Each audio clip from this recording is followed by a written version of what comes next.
Once again, this is 95X Live. I am Dixon, joined today by Jesse from the Neighborhood. One of my top 5 albums of 2020 was Chip Chrome and the Monotones. We spoke last year just after Lost in Translation dropped, before the record did. And you got me so hyped for that record. And I got to be honest, man, it didn't disappoint in any way. One of my favorite albums of last year. It also, I think, would land in my top 20 albums of all time. Really? Wow. Yeah. Awesome. Okay, great. Can you review everything we've ever done? Thank you, man.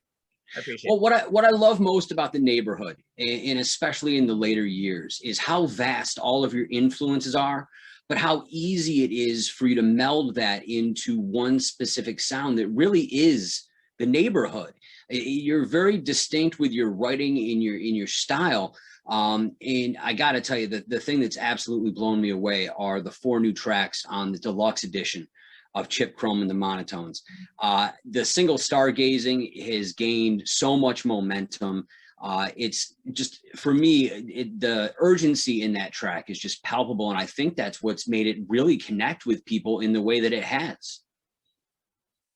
Yeah. I mean, I'm, you know, we're doing this interview right now, and that's like, because of that song. And that's, I can't tell you how exciting and surprising and amazing that feels. Cause you know, you put out an album and you feel like you work for however long on it. And then, you know, maybe 2 weeks go by, you put out your little videos and have a couple, if you're fortunate, you know, you get a couple premieres and some cool things, which we luckily got to do that. And then you kind of just, you know, either you go on tour, which that was kind of not totally the option this time around, or you just, you know, you keep your head down, you keep working, you keep towards the next thing. And every once in a while you get a surprise that a song is getting some traction and people are, you know, connecting to it. And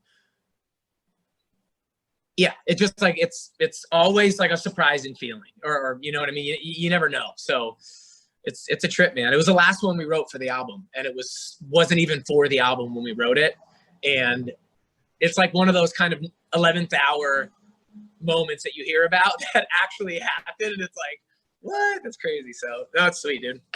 Yeah. From the minute I heard that track, my programming partner at 95X and I, like, we were both just like, oh man, because we both loved Cherry Flavored and Lost in Translation off the original release of the album. And for me, I've always been a fan of concept-oriented albums, and sort of your modern interpretation of Ziggy Stardust really struck a chord with me in a way that I hadn't in a really long time, probably not since like Foxy Shazam put out the Welcome to the Church of Rock and Roll album, where I felt like the concept was so complete and so well thought out and just laid out in such a perfect manner. Wow. Yeah. I mean, that's how I could have only, you know, hoped that it would be interpreted. Along the way, I feel like, you know, Chip has been a developing thing, you know, a developing character since the moment, you know, he landed. So like, it's been a thing, you know, I would love to say from day one, the whole story was put together, but it wasn't, you know, it really was kind of step by step. And then, you know, as we were releasing songs, like, you know, we were like a week away from releasing our song Pretty Boy, when we had put it out, you know, in the album cycle, like whatever, last year. And we did the video a week before it. And that video ended up turning into a thing where even when I watched it back, I was like, oh boy, this is really like, there's like a story here that, you know, because the director Ramez, who a friend of mine, he did that video, he just understood me and the character and the idea of Chip maybe even more than I did.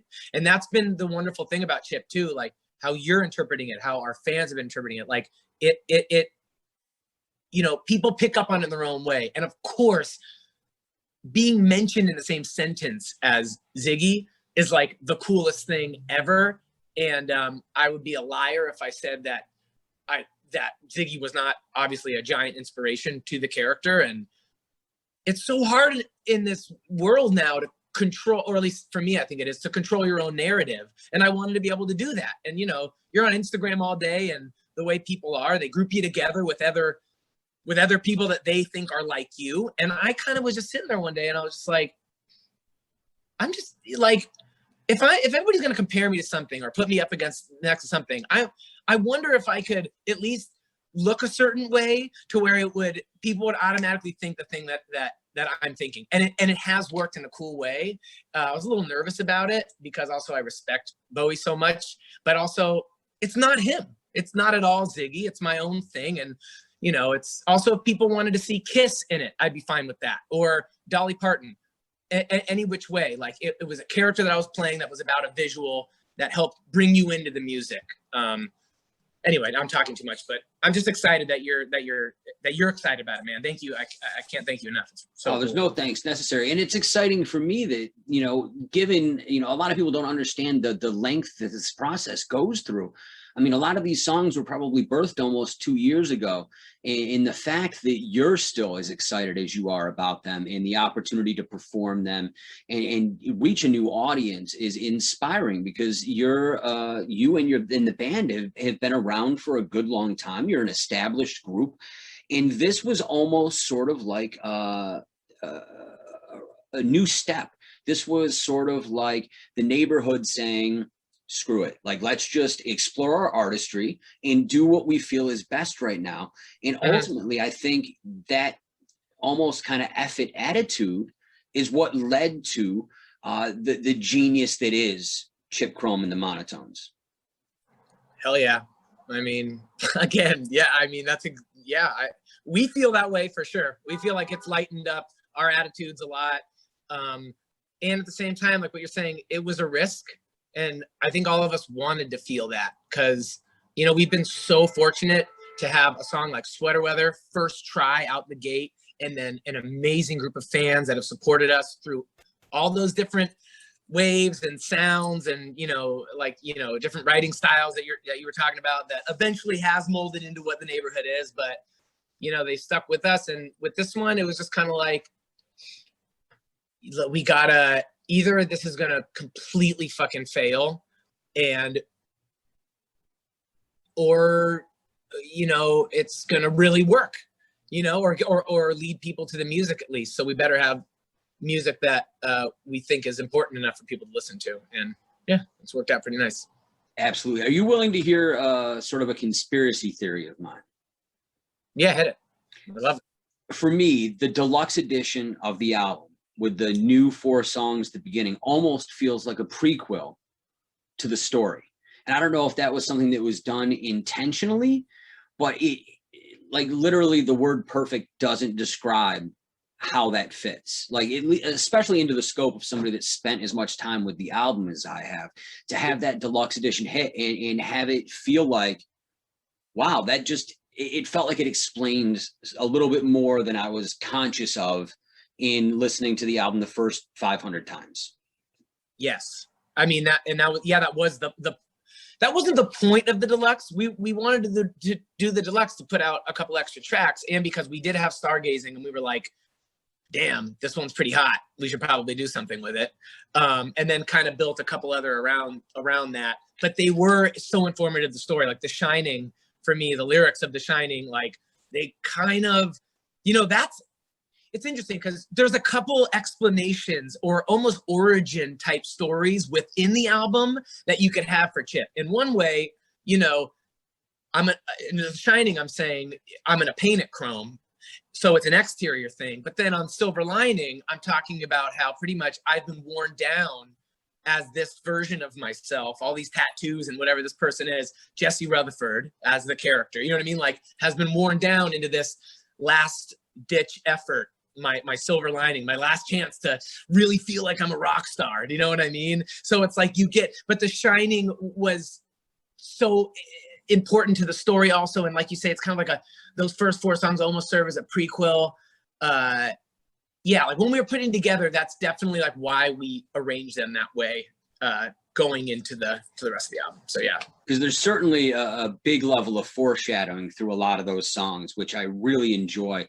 The intelligence with which this was crafted and written and laid out is just beyond my understanding. I really appreciate all of the little touches that you guys have put into it. And for me, man, like the 2 that hit me so hard are Over the Influence and Here We Go Again, because for me, And if I'm speaking out of sorts with this, I apologize in advance. But those two songs specifically to me, like the feeling that I get is like listening to Brian Wilson and Al Green after having heard Earth Angel decide to like collaborate and write a song.